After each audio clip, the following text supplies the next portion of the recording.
Today's episode is brought to you by a friend of the show, Lane Campbell, a trusted mortgage loan originator who helps families just like yours. If you're thinking about buying a home, refinancing, or just exploring your options, Lane will walk with you every step of the way.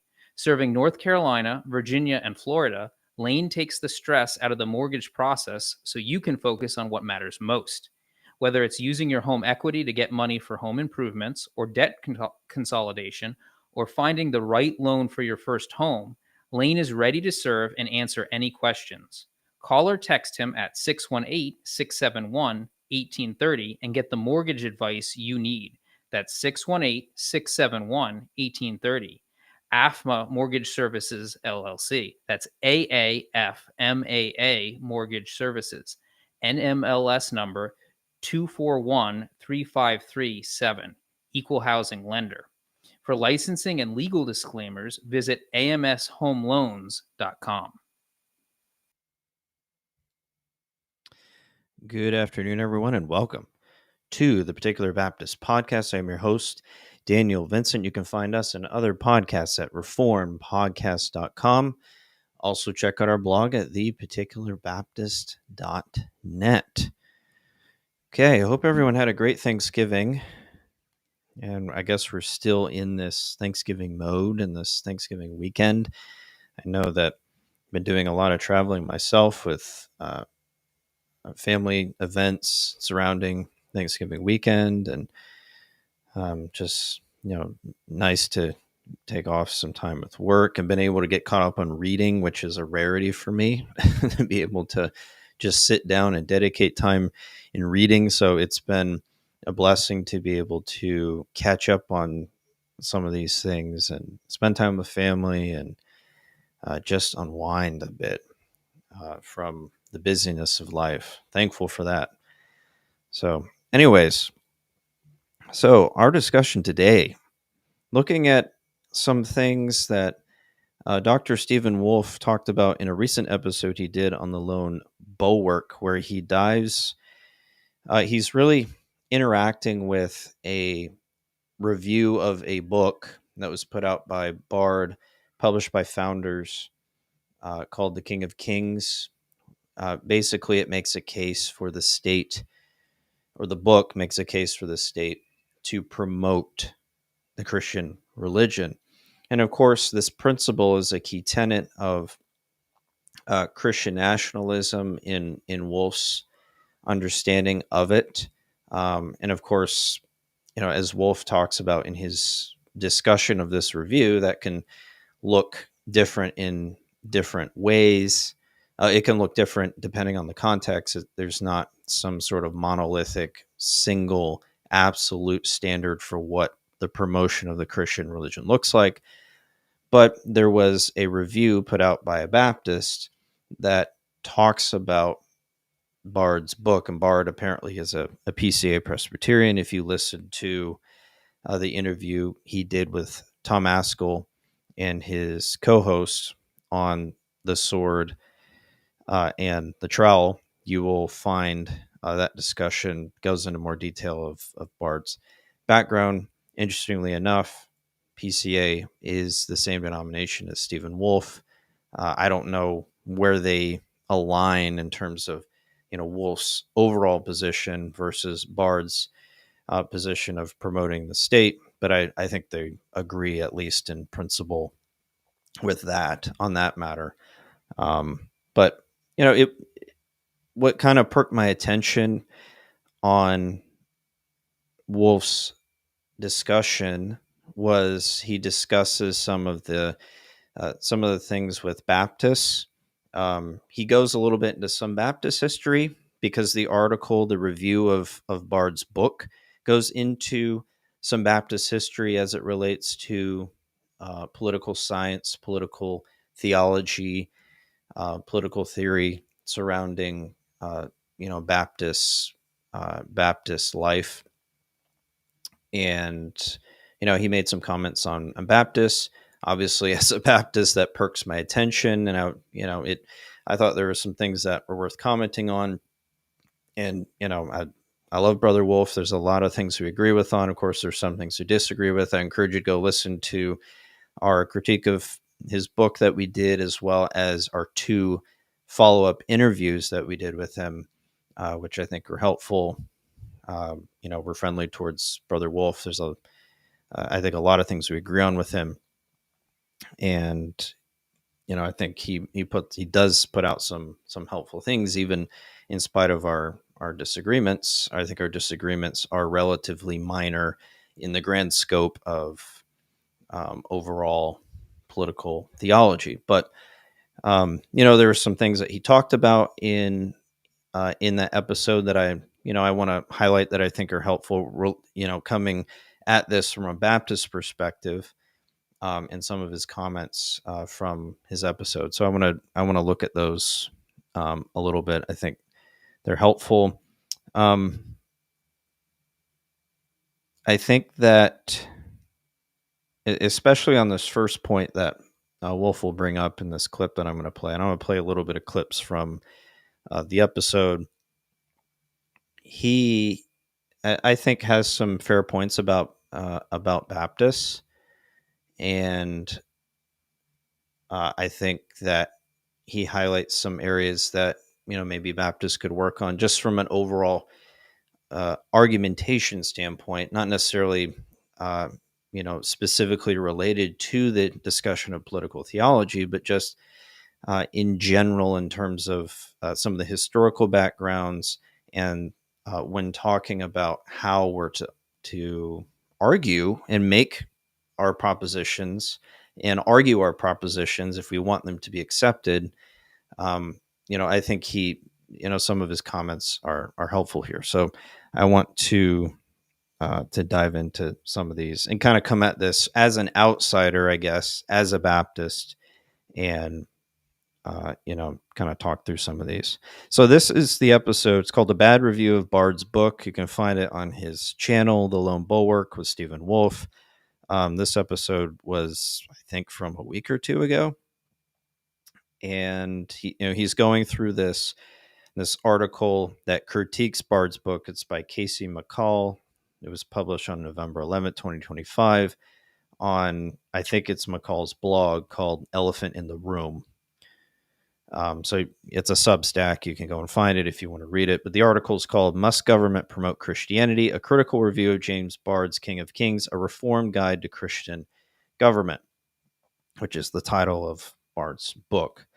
And so basically what Wolfe is doing is he's criticizing McCall and analyzing, this particular critique and providing some thoughts on it.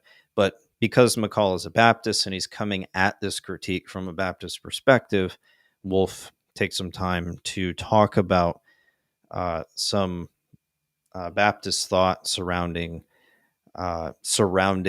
political theology. So I think it warrants some discussion here. So we'll start off with kind of the first thing that I want to talk about here. See that and me at the same time. I'm going to work through this, and I'm going to talk about some of the things. I don't know how long this will take, but obviously it's a critical review. Casey McCall is a Baptist. I will say, as a preliminary note, what's interesting about Baptists is they often want to reject this position and my broader, positions by simply saying we're Baptist. Like, well, Baptists don't believe this. What's interesting, though, is there are, like, many of the arguments that I make, many of the arguments that James is making, they're not rooted in premises that Baptists don't share. In other words, like, it's approaching the question from a different angle than what Baptists, with premises that we disagree with. Like, that's one of the issues I've had, is that if I make an argument and the premises are not something unique to Presbyterian or Anglican or magisterial Protestantism, then that doesn't actually work as an argument against my argument, right? Like, if you disagree with the conclusion because you're Baptist, then you have to go into the premises and find something that's false or invalid or whatever. You'd have to go that route. And if being Baptist contradicts what is a true conclusion, then maybe the Baptist part is the wrong part. Well, whatever it is, I'm just saying that you can't just say, I'm a Baptist and I'm part of the Baptist tradition, and so this conclusion is false. That doesn't doesn't work that way, okay? Because if that conclusion is true and it contradicts Baptist theology or something, then the Baptists are wrong, or some point of their theology is wrong. Now, of course, there are plenty of Baptists in the past and present who believe in forms of Christian nations and even government promotion of religion. So, nevertheless, let's get into this. He kind of does the thing up front where he says the strengths of the book and all that. So this is kind of the first. Sorry, I'm playing around with these. There we go. We're trying to learn this new platform here. But Wolfe brings up an interesting point here. Again, he's looking at this. He's looking at this kind of from McCall's position in a sense, appreciating the fact that he is a Baptist. And he makes this interesting comment that sometimes Baptists will reject a position simply because they're Baptist. Oh, this is Baptist, so this is the way. And I think that there's certainly some truth to that. I think, unfortunately, in Baptist circles, there are times where you do find people latching on to Baptist tradition without really making good biblical reasons as to why they believe in a Baptist tradition. There's almost like this traditionalism, ironically, that shows up in Baptist circles that is not substantiated. Even if it may be a correct assertion, there isn't much done to actually back up that assertion biblically or logically from history in any consistent way. And I think, I think that is a testament to kind of the anti-intellectualism that you find among Baptists, unfortunately. And, there's two sides to that. We have to be careful here. Being intellectual does not make you correct necessarily. Having, a higher education does not necessarily mean you're going to apply those things correctly in Christian life or in an ecclesiastical sense. Sometimes there is a disconnect between academia and church life. So we have to be careful we don't swing too far the other way. But I do think among Baptists, there is a sense where formulating propositions correctly is not our strong suit. And I think that's something we can work on.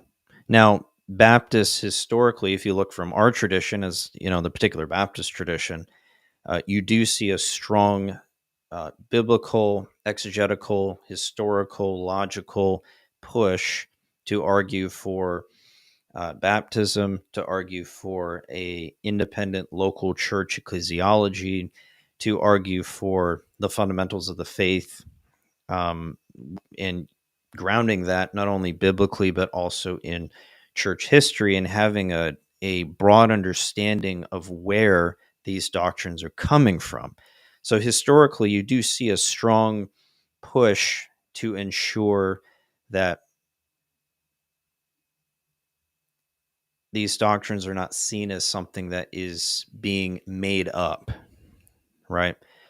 And that's something about the Reformed tradition that you do see a lot of. There is a push to ground theology in historic Christianity, not in any kind of novel understanding. And I think we'll pick this up again shortly, with covenant theology, this principle up again shortly, because we're going to talk about covenant theology here a bit.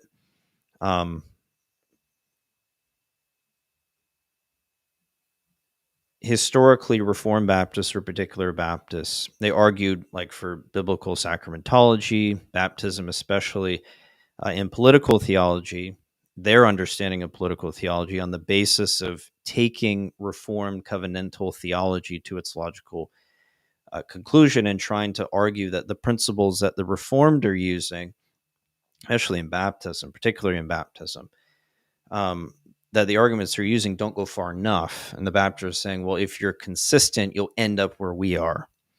So it's not really making up anything new. It's pushing those principles that are there to their logical conclusions and not stopping on the basis of anything else that might be interfering with that. And I think you see that in political theology as well, where you do see a divergence to some extent from the broader Reformed understanding of political theology, while still holding to a lot of the principles that are there. And we'll look at that shortly. But I think that modern Baptists, unfortunately, I think even you see this a lot in the Reformed Baptist world, where there is this rejection of a proper use of tradition, and even our own tradition in the Reformed tradition and particular Baptist tradition, for some pseudo confessionalism that is used to back up a particular understanding or understandings of Scripture, and that might be identified as being Baptist, right? So I think Wolfe's assertion is right that you do see this to some extent. And I think it's something that we can improve, because if you want to engage with men like Brother Wolfe on the issue of Christian nationalism, you're going to have to know history. You're going to have to know history. You're going to have to know your theology. You're going to have to be able to engage with the material well, and in order to properly refute it, or even provide some sort of consistent argumentation against it, that Wolfe would have to contend with, right? And Baptists, unfortunately, are just not very good at that. That's something I'm willing to own, and I see in our circles, and having been in the Reformed Baptist world for many, many years, I think that's something that Baptists can learn from. We need to be better at presenting arguments and counter arguments when we're dealing with things like this, and not just appealing to the American Constitution, when we're talking about political theology, or general Baptists. We got to dive into our own history and look at these things biblically, look at these historically. Are we arguing in a consistent manner? So I thought that was an interesting comment that he made when talking about Baptists and kind of engaging with us in that way. So I think there's some things we can definitely learn there. Now, he's going to get into, he's really going through the article systematically. I don't think he goes through every single section or every word of it, but he hits some of the main points. He spends quite a bit of time talking about covenant theology. And I want to talk about this because I think it's important when we're talking about this has to do with Baptist theology for sure. But I think that you're seeing this, I think, more among Baptists. They're going to be arguing positions from a covenantal perspective, because historically Baptists have done that in their theology. Baptism, ecclesiology, yes, at least implicitly, and I would even argue political theology has this relationship to covenant theology that I think plays a huge role. And McCall definitely argues covenantally in some of his article in criticism of King of Kings. He tries to argue that distinction between Old and New Covenant. New Covenant life limits what a government can do in terms of its intrusion upon New Covenant life. And I think he argues the other way around, that the New Covenant limits what the church can do as it relates to intruding into the realm of the civil government. And so we'll take a look here. Hopefully I have the right timestamps, because I kind of put this together. Let's see, it was about the 19-minute mark. I'm going to be jumping around here, so bear with me. Is actually a component of orthodoxy, that you can have a non-Christian minister even. You can have proven later that minister actually is not a Christian, and yet he can preach up there and preach a gospel. It's at least theoretically possible and has happened. So I don't think this argument actually works either. Baptists have historically maintained, a jurisdictional divide between government and church due to our understanding of the new covenant in Christ. So now we're introducing into covenant theology, which is really, what's interesting about covenant theology is what's fascinating is how rare it is in the past to where you hear arguments about the promotion of Christianity in the context of covenant theology. That's kind of a new thing. That struck me reading a bunch of older works from the 17th century, how no one's really talking about covenantal theology when it comes to promotion to religion, but that is a new thing. It says here jurisdictional divide. So first of all, everyone affirms a jurisdictional divide. Even like in a way, the Erastians, the extreme Erastians still would affirm some sense of jurisdiction. But now the question is to what extent there is a jurisdiction, or to what extent one jurisdiction seemingly enters into the spheres of others. So that's a big debate, and there's disagreements between Anglicans and Presbyterians and Congregationalists, and of course the Baptists and the Roman Catholics. I mean, in a way, Baptists are actually part way to Roman Catholicism in their conception of political theology, which we might get to in a moment. But so anyway, I just want to point that out. Jonathan Leeman captures his emphasis well. With the new covenant, God no longer ties his name to a geopolitical people, but to his son, and then to everyone united to his son, the church. Now you read that and you think, oh, that's right. Who is Leeman arguing against? This is one of the craziest things when you read a lot of, like, not even Baptist. You read just like anyone talking about this nowadays, and they have stuff like that. I don't know a single person in history who said, now God deals with geopolitical people, and that's it. But now that's the. So, he's going into the discussion surrounding covenant theology. Now, Wolfe, I think, has argued, I think I remember because we had, our follow-up interview with him, at least the first one, was surrounding covenant theology and Christian nationalism. Wolfe does not seem to think that covenant theology is relevant when talking about the political sphere. And he makes an interesting historical claim. He says it's not really basically it's not really a thing in the Reformed tradition to tie covenant theology or use covenant theology to argue for political theology, or at the least it's very rare. He basically says it's a new thing, right? This is a new thing that people are arguing this way. And from a historical perspective on the Baptist side, I would say it's not true. And of course, there are those who, in the broader Reformed world, who disagree on whether Reformed Baptists or particular Baptists fall within the sphere of Reformdom or the Reformed tradition. And there's, debate on that in the Reformed world. We've talked about that on the show before. I think it's pretty clear that particular Baptists agreed on the fundamentals of Reformed theology with clear differences and distinctions.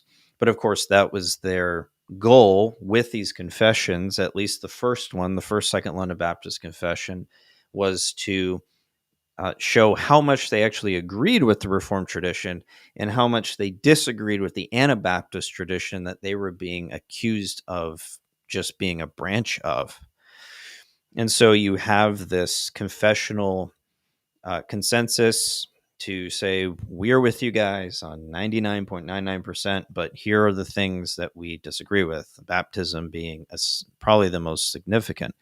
But when you're talking about political theology in going back to baptism, covenant theology is really the foundation of that distinction that Baptists have with the broader Reformed community.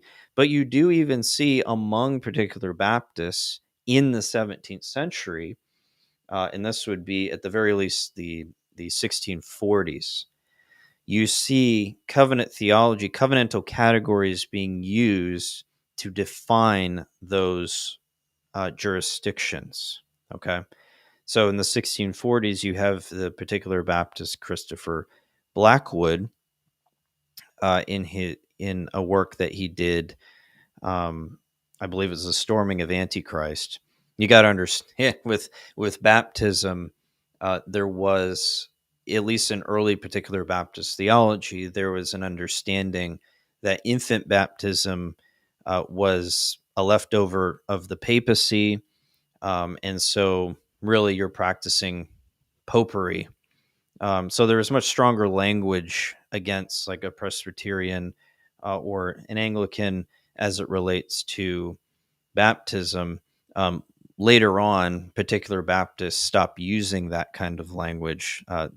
Their resolve against infant baptism didn't wane, but they were much more gracious toward their Reformed counterparts, I think, as they matured over time. But in this work that Blackwood did, he talks about the role of the civil government. We've talked about this on the show before, but he has these lights. He calls them light of nature, the light of faith, and the light of nations, really defining the role of the civil government. And these are grounded in covenantal principles. Now, he doesn't explicitly say, I'm grounding this in covenant theology, or this is the covenant of works, and this is the covenant of grace. But the principles that surround particular Baptist redemptive theology and just how God works with men in general, those principles are imported into his understanding. They're foundational here. So, for instance, he's laying out kind of these objections and giving answers. So an objection that might come up: objection 2, magistrates are to be a terror to evil workers. Romans 13, but heresy is an evil work. Answer: evil works are of 3 sorts. So he talks about the light of nature, the light of faith, and the light of nations. So the light of nature being those things that violate natural law. And he says that the government is a terror to those things, even like blasphemy of the Lord, the government should be a terror of. He says, those that are committed against the light of nature and reason, as the setting up of Muhammad or any other god besides him that is the creator of heaven and earth. Atheism, when any man shall bodily affirm there is no God. Polytheism, when men affirm many gods. Blasphemy, murder, adultery, false witness, perjury, theft, disobedience to parents, sedition, sodomy, buggery, drunkenness, tumults against the public peace, etc. These and such like the magistrate, whether heathen or Christian, is to be a terror unto. So you do see this,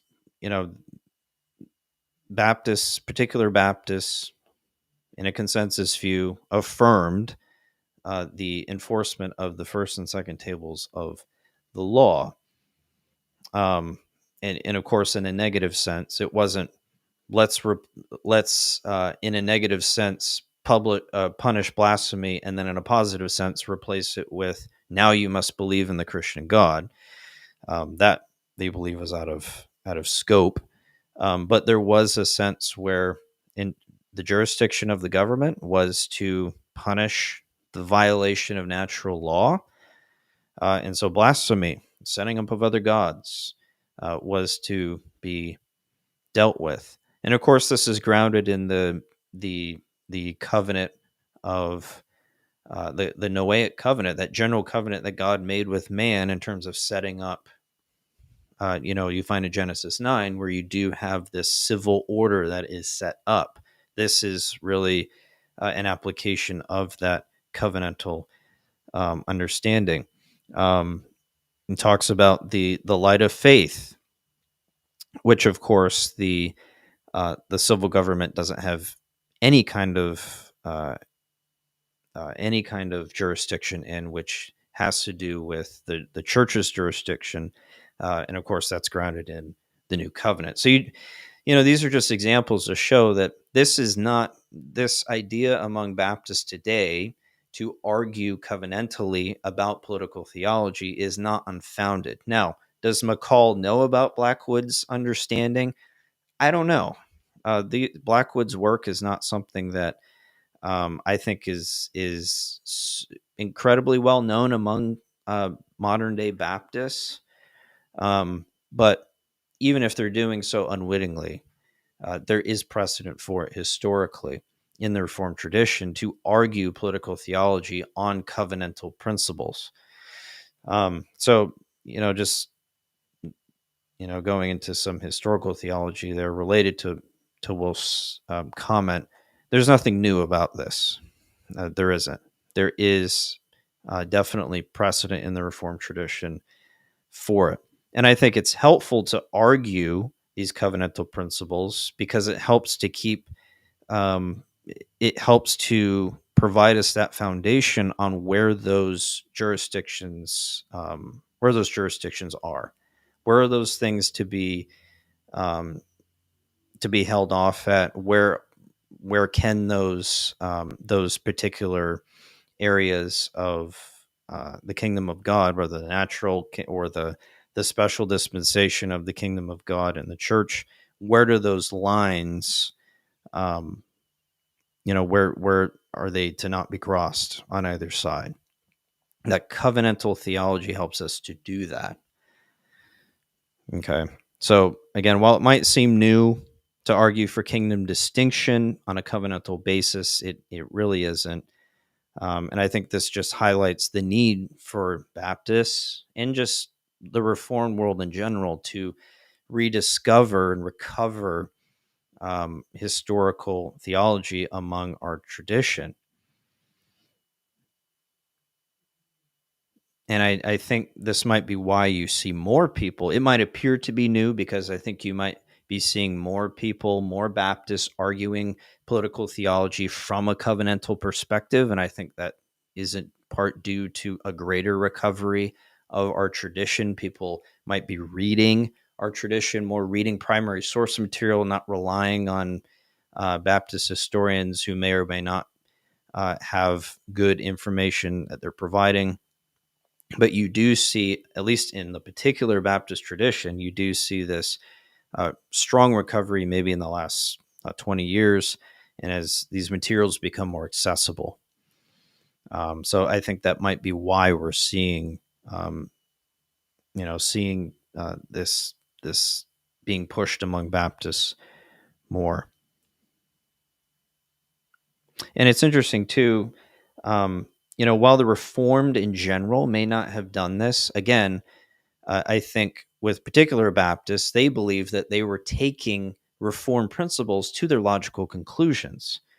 Because, if you look in our Confession of Faith in chapter 7, paragraph 1, it talks about how God works with men on the basis of covenants. Everything that is pleasing to God has, in order for us to actually please God, God would have to condescend to us, not because he's bound to us in any way or is obligated to do anything for us, but because of his good pleasure. But because of that distance between the creator and the creature, we can't please God unless he condescends to us and provides us those means to do so. And of course, everything has to do with pleasing to God. That would include political theology, how Christians relate to the state, how the state is to enforce the law, how to govern a people. So everything that man does is in relation to God and is grounded some way by covenant. So you don't only this principle is the foundation of our relationship to God in the particular Baptist world, but it is a principle that's laid out in the Westminster Confession of Faith, the same confession that Wolfe confesses in the PCA, and our confession is either word for word or very close to the Westminster. I mean, it's based on the Savoy Declaration and the Westminster. Again, particular Baptists were not trying to invent anything new. They were trying to show that they agreed with 99.99% of everything the Reformed agreed with certain distinctions that they thought were important. It wasn't that they were coming up with anything new and trying to take these Reformed principles that they saw as biblical and grounded in historical Christianity to their logical conclusions. And of course, the Westminster 7.1 says the distance between God and the creature is so great that although reasonable creatures do owe obedience unto them as their creator, yet they could never have any fruition of him as their blessedness and reward, but by some voluntary condescension on God's part, which he has been pleased to express by way of covenant. And since everything we do, that would include political theology, that would include how the state governs its people and how Christians relate to the state and the people in general in a nation relate to the state, everything we do is tied to obedience to God and expectation of a reward from it. We would see that foundation as being a covenantal one. So it's something that we have to keep in mind. Again, the principle is there in the Reformed tradition, either more expressly, maybe in the Baptist tradition, than you would find in the Reformed tradition. But that overall foundation, that covenant theology is the foundation for everything we do, is there in the Reformed tradition. Again, the Baptists, I think, just took it to its logical conclusion and saw the importance of that foundation. But you find it in Reformed theology, even if they didn't necessarily apply it to political theology. It's there. The principle is there, and so it's certainly not something that is unfounded. And I think it's important that covenant theology be back, be on the forefront as it relates to political theology. I think it gives us that absolute framework to be able to say where the lines are. And, okay, we can only go this line because that's where this covenant goes and all of its positive laws tied to it. And we can go no further. And then this covenantal relationship grounds the foundation for how the state is to relate to these. Otherwise, I don't think you don't have a reason to have any distinction or any jurisdiction whatsoever. Why is the church supposed to be, not running the country, so to speak, and having its hands where it shouldn't be in state matters? Why? Because that's the positive laws that God has given to the church, right? It's the church's job to take the gospel to the nations. It's the church's job to disciple Christians. Why? Because those are positive institutions of the new covenant, Hebrews chapter 8. That it's the foundation of all of Christian life, of our salvation, and all the implications of it.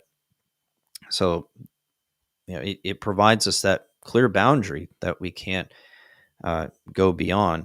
And, Wolfe talks in the video about, where he talks about the church and, Christian schools and things like that. I think we have to define it. It depends on how you define the church.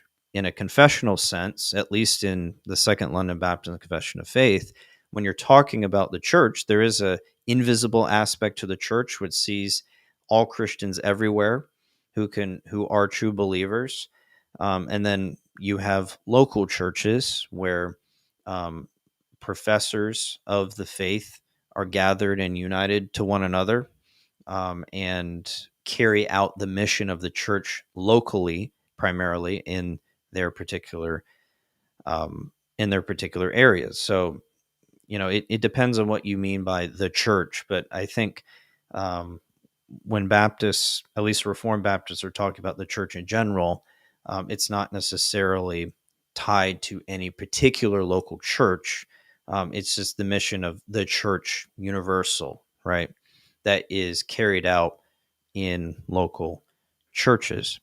Again, that's all defined, and the jurisdiction is laid out based on the covenant of grace, which all true Christians are a part of and united in by faith under Christ as their great high priest and mediator. Again, Hebrews chapter 8, 9, and 10 help to lay this out very well.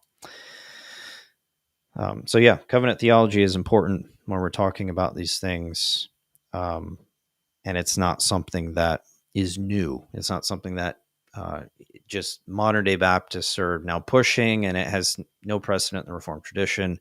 Yes, it has precedent in the Reformed tradition. I think the particular Baptists did well to push these things to their logical conclusions. And then we'll jump ahead a little bit as we start to wrap things up here. Wolfe brings out an interesting point as it relates to Baptist history, because McCall will try to, I think, go to the de facto position as it relates to Baptist history, which is that Baptists were for religious liberty, which is, for absolute religious liberty, and sees no concept of state enforcing the first and second tables of the law in Baptist theology, at least in the particular Baptist sense. And Wolfe brings out something interesting here that I think is helpful. So we'll jump ahead a little bit here. Contextual factors are simply ignored. Okay. The reader walks away from his book believing that Reformed Protestants until very recently all spoke with one unified voice on the relationship of church and state. Well, given what James is trying to argue for, he's right. Actually, the principle government should promote true religion is pretty much ubiquitous until the 20th century. Now, I know there are exceptions, but that's what he's advocating for. He's not advocating for that principle. He's not dealing with complex issues of ecclesiology and the extent to which the church can arrange the church internally. He's not dealing with issues of prudence. That is, should we suppress the heretics or should we suppress the blasphemers or whatever it is? Yeah, they're not unified on that. But in terms of what James is trying to argue for, yeah, like magisterial Protestants are pretty darn unified. And I would draw a line from, Calvin to Witherspoon on this. Now, I understand there are differences in the particulars, but in the fundamental principle of government promoting religion, James is 100% right. There is a connection between all those people. As a Baptist historian, I especially note the mention of Baptists in the book. First, readers are treated with a quote from Spurgeon of 2 John Gill features in a footnote as representing the magisterial Baptists. If a category called magisterial Baptist exists, Gill is certainly the closest thing to it. However, Gill's view that the magistrate should enforce both tables of the Decalogue distinguishes him from mainstream Baptist political theology. It's interesting that a book arguing for magisterial political theology and published by Baptist Press can find only one Baptist figure who qualifies as a magisterial Baptist. Yeah. Now, that might be, well, let me say, I think, I haven't studied enough, but let me say that I would be surprised if the mainstream, that is the historic Baptist position, is that the government should allow a Hindu temple to go up with a 150-foot statue of a warrior god. Now, I'm referring to what is planned to take place 20 miles from my house. I would be surprised if Elisha Williams and all those guys in the founding era, if they could look forward and they say there are Hindus in a rural Christian township of central North Carolina in the Piedmont region who are going to build a 150-foot statue of a warrior god, Hindu warrior god. I think they would be like, yeah, okay, yeah, I mean, that should not happen. And they would do it with good principle. Like, all these guys still believed that Christianity is a public good, right? They all believed that. They just believed in their context, if anything. Let me give you context here. In their context, there doesn't need to be civil promotion of religion. Because look around, we're all Christians. We're all various stripes of Christians. Now, maybe there are some who would be okay with the Hindu god. My guess is that most would not actually be okay with that. But maybe McCall is okay with that. Maybe the fact that now people who have lived in a certain place for generations upon generations, who are historically, in many cases, are Christian, now when they drive around in their hometown where their grandfather lived and died and went to church, now have to look over and see a Hindu warrior god as they drive to work every day. I don't think so. No, I don't think so. All right, if readers want to understand Baptist political theology, they should the London Baptist Confession. Okay, good for them. That's great. Both the WCF and the Savoy Declaration list the duties of the magistrate as maintaining piety. They took out piety. Yeah, okay.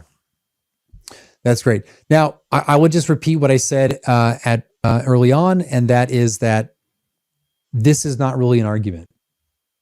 Like, Baptists need to contend with the fact that the arguments that people like myself and many at American Reformer, and even some Baptists at American Reformer and others are making arguments that have nothing to do with distinctives of Presbyterianism. I mean, my argument is that all moral entities ought to acknowledge and do the will of God. The nation is a moral entity, therefore the nation ought to acknowledge and worship God or do the will of God. That argument does not require covenant theology. It doesn't require theology at all, actually. And yeah, there he goes again with the covenant theology thing. Okay, so this is where McCall he falls into the kind of de facto Baptist response to the broader Reformed understanding of political theology.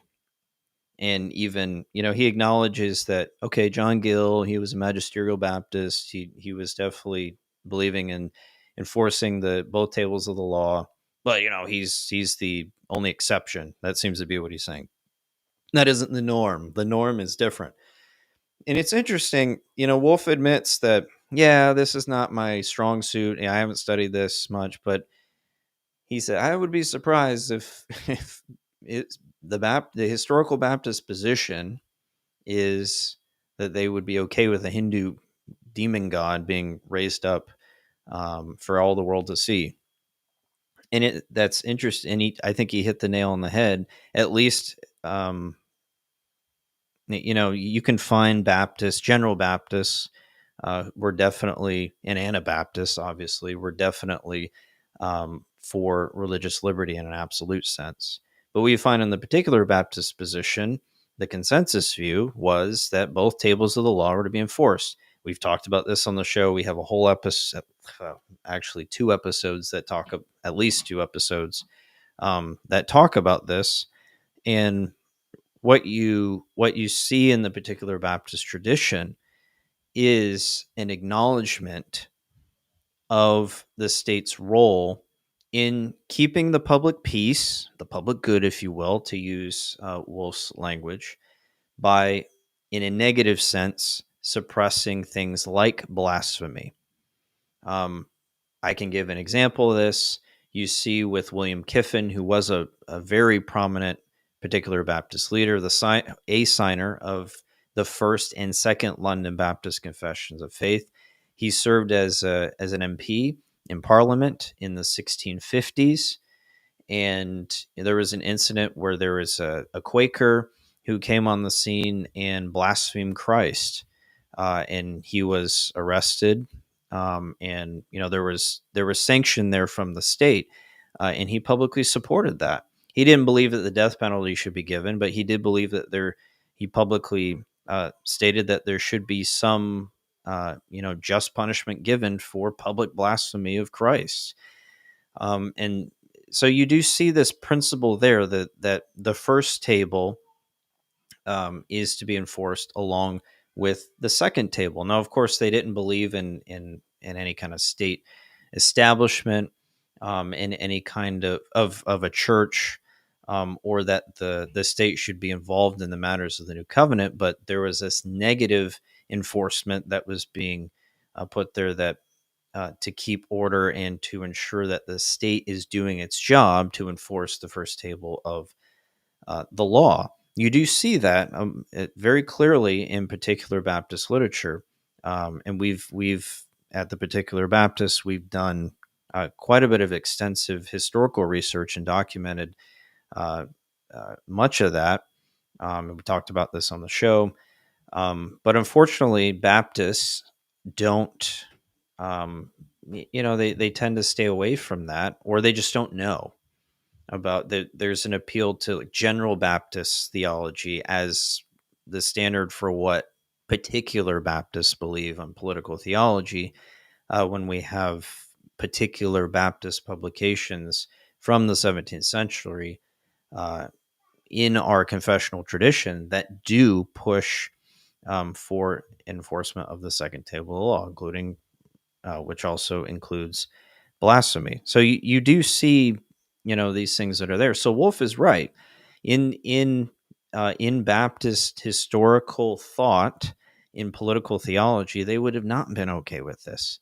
Maybe the general Baptist, the general Baptist and the Anabaptist, yes, but consensus view for most particular Baptists, No, they would have not been in favor of some kind of big Hindu statue being up in the name of religious liberty, so that we can worship free. They can worship freely, so that we can worship freely, kind of thing. No, no, no, no, no, no. There is a line that was drawn there, and I'm thankful that we have that in our tradition. I think it would be, I think it would make things kind of awkward if Baptists, modern day Baptists, were adopting a more reformed political theology, while also not having any precedent in their own history to be able to say that this is true. It would make things kind of awkward and be like, okay, then why are you, still a Baptist? It might raise questions to that. Even if other things that they teach and that we teach are biblical, I think it would draw some inconsistencies there. But thankfully, we do have a wealth of knowledge that helps us understand particular Baptist political theology, and it was more in line with the Reformed understanding and a more Protestant understanding of the state's role than you found in opposition to the Anabaptists. The Anabaptists, being seditious and pushing for this absolute religious liberty.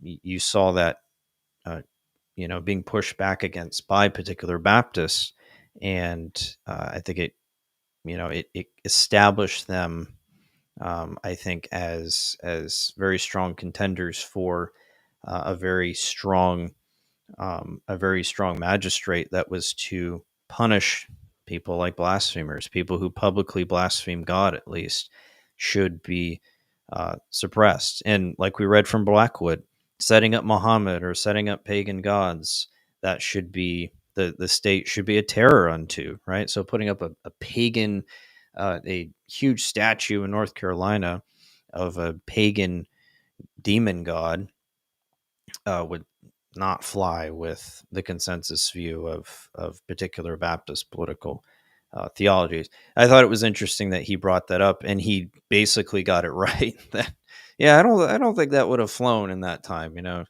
It, at least with particular Baptists, the consensus view, no, it wouldn't have flown, and I'm thankful for that.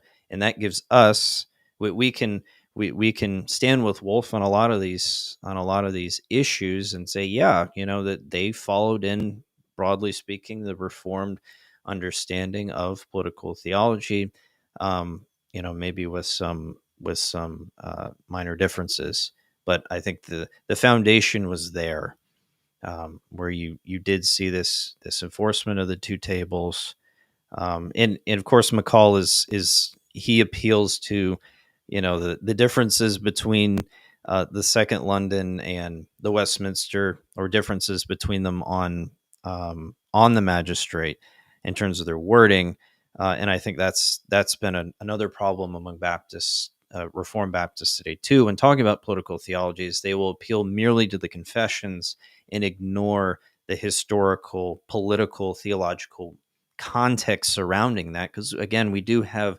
express writings on the subject from particular Baptists, and some that were actually signers of both of the First and Second London Baptist Confession of the Faith.